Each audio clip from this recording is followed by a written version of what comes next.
आज 7 days healthy food रेसिपिर episode on. আমি ঠিক করেছি 7 দিনে তোমাদের 7টা হেলদি ফুড রেসিপি শেয়ার করব। আজ শেয়ার করব তোমাদের সাথে হেলদি স্যালাড।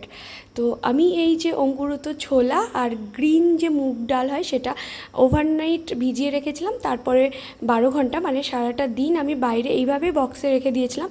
দেখতেই পাচ্ছ কত সুন্দর কিন্তু এগুলো থেকে অঙ্কুর বেরিয়ে গেছে। এবার ভালো করে জল পাল্টে আমি ধুয়ে নিয়েছি। এখানে আমি একটা শসা, একটা টমেটো, একটা ডিম, পেঁয়াজ আর কাঁচা লঙ্কা নিয়েছি। সমস্ত কিছু ভালো করে আমি কুচিয়ে নিয়েছি। এবার এটার সাথে মিক্স করে দেব। আর তার ওপর দিয়ে আমি কিন্তু ছড়িয়ে দিয়েছি লেবুর রস, আর এখানে দিয়েছি ব্ল্যাক সল্ট, আর এখানে তোমরা ব্ল্যাক পেপারও দিতে পারো, বাট আমি দিইনি। এবার ভালো করে মিশিয়ে নিলেই কিন্তু আমাদের এই হেলদি স্যালাডটা রেডি।